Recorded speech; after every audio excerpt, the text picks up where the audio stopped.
Now, Thursday, the 23rd of October, 2025. Good morning to you. You're listening to your Go With The Flow radio station, FlowFM 92.7. Thank you so very much for joining us. If you're listening via the World Wide Web, we say hello to you and welcome. This is the headline news analysis that gives you the opportunity to have your say, discuss, and talk about some trending stories. We'll give analysis from the studio, and then we'll give you a chance to join in the conversation as well. The stories to be discussed on the program is not limited to the items that will bring forth on the headline news analysis. If there's any other story that's catching your attention outside of what we have, you can absolutely bring them up, because we want you to just have your, express yourself and give your opinion as to some of the trending national headlines or policies of government. So if you have to bring stories outside of what we have, please make sure you can verify the source of your story, and then you can say it's from a credible source. Because our mission is to inform you and not to misinform you. You can trust us and be assured that you get the right information on FlowFM 92.7. My name is Adeyemi. I'm Danielle Shitta-Bey. Thank you for joining us on the headline news analysis for today. Good morning to you, Nicholas. Good morning to you, Nicholas. Good morning. How are you doing today? Well, I'm fine. All right. The views to be expressed is not in any way the position of FlowFM 92.7 or the staff therein, but as expressed by in-house analyst Nicholas Uwerunonye. Also, we're streaming live on YouTube and on Facebook this morning at FlowFM 927, so you can get in on any of the apps and get in on live action happening in the studio. So let's pick it up from where we stopped yesterday, and then there's a new story on it as well today. We're talking about how the federal government had warned vendors nationwide against selling force-ripened fruits, threatening stiff penalties for those caught engaging in the practice. And today, the House of Representatives has launched an investigation into the alleged use of dangerous chemicals such as formalin, sniper, and carbide as preservatives for frozen foods across Nigeria. Well, it's a very serious matter, honestly, and we're talking of something that probably have unalived a lot of Nigerians. Put very grievous illness, in the body and system of a lot of Nigerians. That's what we're talking about now. You go out there, there is that 50-50 chance that any fruit you pick up on the street in the market, was forcefully ripened so that they can sell it, and that is really very dangerous. And, on the other hand, and which rightly the House of Rep member have decided to probe, is a failure of supervisory bodies, in checking the kind of things that we consume outside. That is, in the markets, everywhere. In the farms, that is the movement of those crops, those fruits from the farms to the market. So there should be a lot of checks and things like that. So again, if I may, look at the current one, which is the decision to probe it. I think that if there is going to be any meaningful probe, I think it should start from the regulatory bodies, because they have been sleeping on duty. Mm-hmm. They have been overtly and covertly sleeping on duties. They let a lot of things, through their fingers, and Nigerians bear the brunt of it. Especially considering the fact that, the supply of food crops is unevenly distributed. It's so uneven. Sometimes you have glut in the Benue axis, but in places like Kwara, Lagos and things like that, you don't have much of those food that could have made significant impact. So at the end of the day, people resort to forcefully ripen So in fact, there was even one incident that I was even thinking of getting NAFDAC involved in, and that is to tell you, and I think I have made that complaint to a very senior officer in NAFDAC in Abuja. I sent photographs. I'm talking of close to 2 weeks now, and there has been no response. That is to tell you that mostly it is this regulatory bodies like NAFDAC, the FCCP, the SON. And if there are other farm-related, regulatory bodies, that is where the problem really is. Because you see, they only, all this routine or raid that you see are just optics, nothing more, just to show that they are working justified budgets. That's all. That is what they do. So that is why it can get to this epic proportion where the federal government and the House of Rep will decide to wade in, because it has gotten to a level where it can no longer be hidden. All right, You know. Nicholas. If you look at it, over 90% of Nigerians consume, frozen, foods, which is fish, the highest fish. You have chicken, and you have turkey. Again, on the other side, we have riverine states where the option is, maybe fresh fish, yeah. and all. But again, how well have we tapped into, or those states tapped into, fishing? Take, for example, in Bielsa, a particular local government, Brass local government, surrounded by water, fish every time. I have a couple of friends who have served in that area, and they come back to tell me tales of, we ate a lot of fish every single day. As a matter of fact, there's a meal called fish meal, and then the fisherman's soup, and all of these things. Now, how can those states, do they have enough to be able to spread into other parts or neighboring states? And again, considering the price. And the preservation of them before they get to neighboring states. Okay, let's start from here. Catfish, for instance. It will surprise you to know that Kwara State is one of the biggest hub of catfish. They supply as far as Port Harcourt. Very true. I've eaten big fish the size of your head somewhere in Port Harcourt. It's not just big, a lot of things. Yeah. I mean, we are talking of fish head somewhere around Rumola. Sometimes In Port Harcourt, in yes. Port Harcourt, yeah. So it was well prepared, and I then said, look, I don't know you guys to be doing catfish. Where did you get this? They said from Kwara, Ilorin. That Asadam belt is a very big hub for fishery, and when you see all those trucks moving out, they are going to either north or south of Nigeria. So, in terms of distribution, yes, we have a very good network. It can be improved on. Then, of course, really, I don't. Catfish does not necessarily. It doesn't yield very well to preservation. From what I have gathered, it's not like your other, marine, marine habit. Those that stay in the marine, that live in the marine life, that the oceans, like what you call croaker. The croaker, the ake, all those type of fish. Those ones are trawled. They use the trawler. It's a heavy industry-related fishery, and most local farmers are not equipped to do that. And what I learned is that you have a lot of foreign people engaged in trawling. So the local farmers are not well involved. Yeah, fish farmers are not involved in that one. What we have in the indigenous one, and the indigenous one is really pulling its weight. That is the catfish farming thing. Is really pulling its weight. Meeting up with this other. So, but in the areas of preservation, that is where this issue of getting the regulatory bodies, to look at. Most times, you see, regulatory bodies have to meet them halfway. I'll give you a very good example. There's this example we keep on giving about NAFDAC when this lady was there, this late Dora, Amazon, Dora Konyili. When the option was either ban the so-called backed water, what we call pure water. The option was to ban them or help them. What did she decide to do? She decided to help them. And when she was giving that explanation, she said, look, when she looked at the avalanche, he looked at the number of people involved in pure water business. We're talking of thousands of people that will be thrown out of their jobs. So he then said, no, you are going to create a lot of unemployment. And these guys are doing well. So why can't we help them to upgrade and make it more hygienic? So, and that was what they did. They helped them, this is the specific, they gave them specification for, companies and things like that, and strictly enforced them. So rather than people going out of business, more people joined in because they wanted to. So you discover that fruit business, it's a very viable business. It's a very good business. Only if government meets them halfway. There are several ways of, preserving, storing food so that it can be ripened, and you create a simple supply chain that makes it readily available and affordable.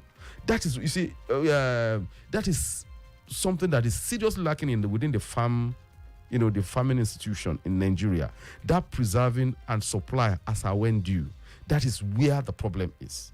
So I recall that there was this lecture I attended in honor of Professor Akpoju. His retirement from the university, Professor Akinyoju, Boju Akinyoju. He's I think he's a microbiology. Professor, University of Ilorin. So one of the professors that came there, I've forgotten the name, was talking about waste. The amount of waste. You see, for every 10, fruits, about 8 is wasted in Nigeria. Yes, it's that bad. So we are talking of, if you produce, say, like 10, mangoes, you understand? There is that likelihood that 8 of them will go waste. So every other Nigerian now depends on that too. So at least one will go to those who can afford the real deal.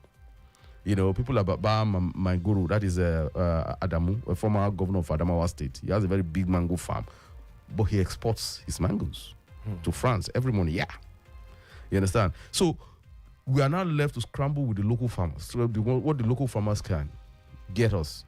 Now, when you have poor roads, combination of poor roads, bad market network, and the rest of them, most of them go bad. So the few ones they can gather, they ripen it prematurely and bring it to the market. So that is what we are facing. So you see, there cannot be a meaningful probe of that phenomenon unless you bring in the regulatory bodies, because they are in a better position, to solve this problem. How can the regulatory bodies also, solve this issue of using chemicals that they use to embalm bodies for frozen foods? You see, it can be. You see, the thing is this. For me, I have discovered that more or less Nigerians are amenable to being educated on how better to do things, if it means that they will not be harassed. You understand? Look, I have a very good example. I don't want to mention the specific area of where curry is being faked. Curry. You understand? Curry. Yeah, it's been faked. Okay. Yeah. Spice. Yeah, spice. You understand? I didn't know until I saw the specimen and saw that there was no NAFDAC number there. And, I looked at the whole situation. I said, look, calling the police on this person might not necessarily solve the problem. You're going to throw him out of job. And when he comes out of whatever, he becomes more hardened. He will go underground. But you see, there's a stopgap way of doing it. Is there any way you can have a kind of small, maybe that's what they call cottage industry within the cottage? You can have a small shop, you understand, sanitized, where you can do things like that at a very extremely cheap rate. And if it's about funding, all those so-called credit schemes that you're talking about, those security agencies should be able to access it easily for someone who is ready to do business. You understand? So you see, what I'm talking about is perhaps even spoon feeding, if it comes to that. So that is the only way you can, So yeah, this issue of using even, in fact, the biggest culprit is your pomo. Those red pomo. I learned they use this chemical that they use to embalm bodies to do it. You understand? So the thing is that I believe that there are better alternatives to doing this. You understand? So instead of arresting, you can tell them this is the danger. Get all those pomo sellers, don't arrest them. Get them into the room. Show them pictures of what it does to human lungs, human liver, or whatever. That is sensitize them with that kind of shocking image that this is what you are doing to Nigerians. But you see, you can achieve this kind of a thing by doing it this way. We know how to. Of course, we know that you want to ripen it quickly, so we can get you the supply link. You can bring in the suppliers of rawhide and the rest of them, bring them into the room, and the people who burn it, preserve it, that is, process it, bring them into one room, have a chat with them, so they can form links, so that Nigerians can eat healthier foods.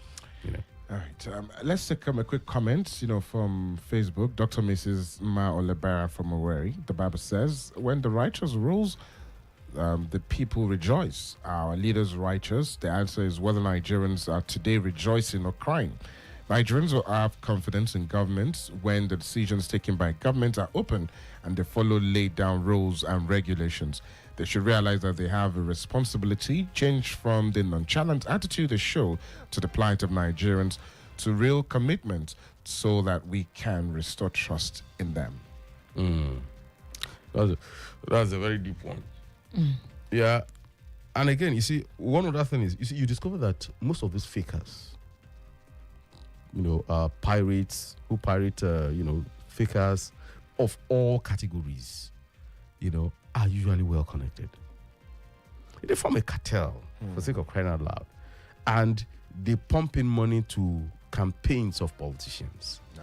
You understand? So at the end of the day, because I recall, while talking to a Kwara senator, a senator from Kwara North, some time ago, about the kind of illegal mining in Kwara North, and he said, "Look, my brother, these are very, like you rightly identified, they are powerful individuals. You see, you have something so big, you are sitting on it. People who are strong are out there and they want it. They will come at you forcefully. You understand? So they will use every means, even compromising people around you, people that you elect to be your leader. They will compromise them. So that is the issue here. All right. And that's the point Libera is trying to make. All right, Doctor is making. Again, let me just quickly, it takes us back from the comments Dr. May, or Mrs. You made. Again, back to the House of Reps. It's a good one that they're waking up to it. But again, do we have some of these fish being imported into the country? They pass through, illegal borders, yeah, and all of these things. How do we bring the customs into it? And again, just like you mentioned, there are big figures, or there are big names behind some of this importation. So how do we go after them, or do we go after the regulatory bodies? You see, the best way is put them out of business, not by forcefully shooting or confiscating. No, make it very expensive for them to even smuggle it in. But okay. That's it. Because you see, when you look at the cost of poultry business in Nigeria is so high. Have you bought egg recently? So you 300 to 50. So you can imagine. You can imagine. Okay, I saw some old layers the other day. I was trying to make a stew, just a treat for my family, and I priced it, and they said an old layer is about 8,000 naira. When I discovered that I could take fish instead, I had to settle for fish. You understand? So you see, if you can have old layers at 8,000 naira, and you have the illegally imported ones for say 4,000 naira, which will you go for? You won't even mind that, all those things are contaminated and things like that. Most Nigerians won't mind. So that's the thing. So, but the moment you have the factors of production on the side of Nigerian farmers, so they can afford to make it affordable. So when you go and import, when you weigh the risk and the cost when it gets to the market, you go out of that business. You understand? So it will be better to do poultry in Nigeria. That's the point. All right. 0807-777-9927. Again, 0807-777-9927 is the number to call to be part of the conversation. Let's take this call. Hello, good morning. Hello, good morning. Good morning to you. What is your name and where are you calling from, please? My name is Shitta. I'm calling from Zango. Shitta from Zango. Please go ahead with your comment. Well done, Mr. Nicholas. Thank you. Thank you very much. Until we know what we wanted. Because if you look at China, for instance, you see, what we used to call fake or whatever, they are the product that the entire world is consuming now. Because they are government rich. When I say government, especially some subnationals, they need to work with database in our environment. Who are the fake producers? So what are they doing? And what can help them to turn weakness into strength, to link them. I see where they are producing the twin needle in China. That Baba was producing that needle in his house, just like their friend Uguru. And they link him to the right, distribution channel. So, you see, until our subnationals ready, before we can kick out a lot of negativities in country. Sorry. All right. He has made a very strong point. You see, what we call China made. China made. If you want to talk of fake, we call it China made. But these days, most of the phones that you use now are either made in China or, they are affordable and they do the same work like the ones that come from Europe. Why? It's because the government improved on the local production and opened the pathways for them. So, that's a very good example. That shows that this thing can be done in Nigeria. All we need to do is just bring government down to the people that are willing to be enterprising. That's all. All right. Let's move to another news story real quick. All right, let's pick this one up. An economist, Daramola Moyeli, has advised the federal government to bring religious institutions into Nigeria's new tax net, arguing that exempting them undermines fairness and public trust. He was speaking with the news agency of Nigeria on Wednesday, where he said many religious leaders live in luxury while their followers struggle, describing the exemption as an economic injustice. He noted that taxing religious institutions would promote accountability, strengthen revenue, and restore confidence in the nation's tax system. It reminds me of one incident. A cleric in London did a birthday bash in one of the most expensive hotels. It's a well-known pastor, but I won't mention his name. Then the birthday bash was huge. He had all the binging and under it happened. Then the following day, the tax officers walked up to him in London, and he was facing a tax-related charge. He had to run away back to Nigeria. He's all over the place in Nigeria now talking, and each time I look at him, I just laugh. Now, you see, when we were doing that story then, you see, the thing is this. In UK, they tax religious leaders. Not as in you pay money, no. They will ask for the community service you have done. If you have this, because their question is, you are not working. That money that you're spending belongs to the so-called flock. So you have to be accountable. That is it. You understand? So it's not about questioning whether you have the Holy Spirit or not, or whether you are anointed by the Sultan or whatever. No. The fact has to be that you must be accountable. That is the rule here. And there is no scripture that says a man of God shouldn't be accountable. None. Quran, Bible, go and check it. You understand? So now, in line with what the economist is saying, I wish he had been clearer, because here in Nigeria, we tend to misunderstand things easily, especially when it comes to religion. What I think he's trying to say is that it might not necessarily be that they pay your payee or corporate tax or whatever. It must be that there must be a commensurate community-related services that you are rendering to people. I know of a religious group, for instance, that for almost more than 100 years are into community service by way of teaching, preaching. In fact, in the United States of America, for instance, if you are requested to go to psychologist, for instance, if you are requested to do that, you need a therapy. They accept Jehovah's Witnesses. They can mentor you into the right way. Yeah, that is one of their own community-related service. You understand? So you see, it's a way of getting them to be more responsive and responsible to the society. And it's a very good idea. Okay. You understand? I just want so that our listener can have a better understanding.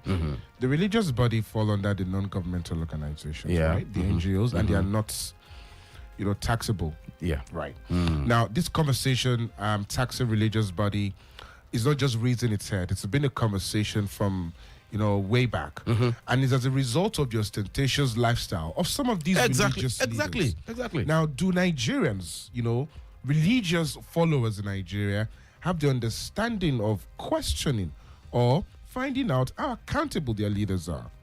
You see, it might shock you that in terms of critiquing, especially Christian cleric, the southern part of Nigeria is almost on an overdrive, especially the elites, and you hear me say things sometimes. Sometimes when you are, if you want to make what appears to be a pedantic, intellectual argument, prefacing it with any scriptural underpinnings tends to put you aside. Kind of. That is the level to which,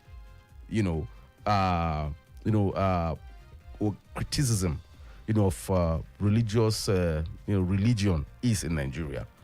So yes, there has been, but that is at the level of the hoi polloi. That is the average Nigerian. You understand? But you see, should be a diplomatic governmental response to that aspect of making them accountable. And there is this theory. I think I can't remember the author of that theory in mass communication. That's international media theory. That there are 4 layers of control, and one of them is the religious leaders. That people who run a country use the religious leaders to talk down on people, keep them in check. So that might explain why in countries like Nigeria, there is that overt effort, at getting them to conform, to tax-related, regulation and things like that, does not come because they have use for them. You understand? So that is just the complexity of our Nigerian situation. So this is a very good call, really, if you really want to, make them, it might not necessarily be about money. It might even be in rehabilitating criminals. You are evaluated on a number of people that are there and are behaving. We have a congested prison for sake of crying out loud. So you have very big, humongous facilities. How many prisoners are you willing to take off our hands? Government can do that. That's a very good way of taxing them. You understand? So, that is one good point. Then, of course, for the Muslims and all these fundamentalists and the rest of them, they can. And I think at some point they were doing that. All those so-called Boko Haram and things like that. How many have they rehabilitated? The people that have been brainwashed into taking up violence against their country. So that's it. All right. 0807 777 We have less than a minute to go on the program. 0807 777 Let's touch on this one and we can take it up tomorrow as well. Well, this news story says that the Senate has approved life imprisonment for anyone convicted of defiling a minor, marking a major shift from the previous 5-year jail term under Nigeria's criminal code. The resolution followed the passage of the criminal code, which also raised the minimum sentence for rape to 10 years. I Just stop pedophilic behaviors. Yeah, will well, I'm a bit conflicted. Okay. On the one hand, it looks too harsh, way too harsh, and on the other hand, when you soil a minor, you destroy that person's life forever.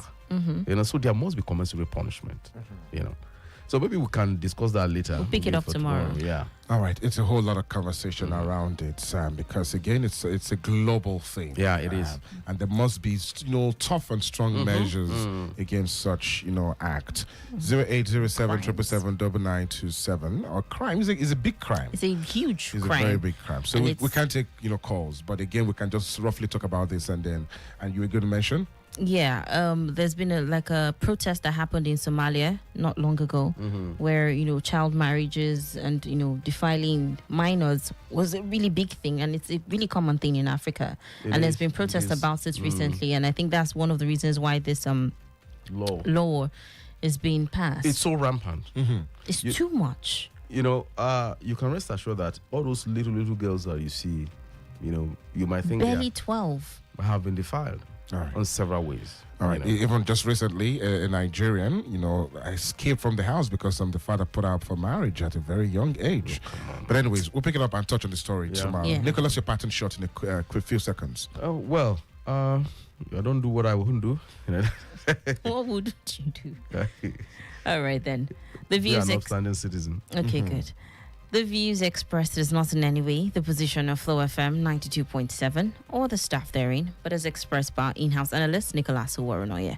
I'm Danielle Shitta-Bey. And I am Adeyemi. Thank you for joining us on the headline news analysis. We'll return tomorrow, and tomorrow is Friday. We take a look at some of the big stories of the week as well too, and we analyze them. Look out for stories, and you can bring them on the headline news analysis 100%. tomorrow. Okay, thank you for joining us on the headline news. My name is Adeyemi. We're back tomorrow morning, 8 to 8:30. Good morning to you.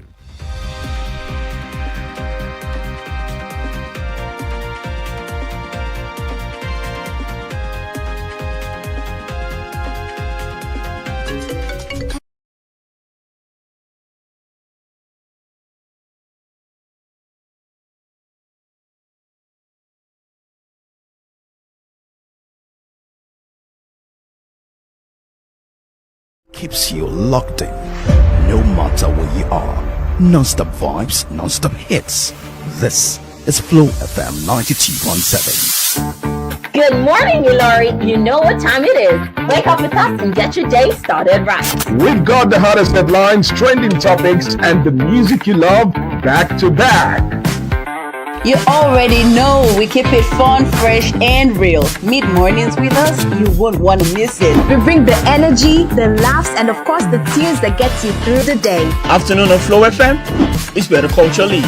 Music, entertainment, and all the gist that you need. And if it's trending, you already know we're talking about it. Stay locked in, Ilorin. It's FlowFM, baby. The night's young, the vibes are right, and we are flowing past midnight.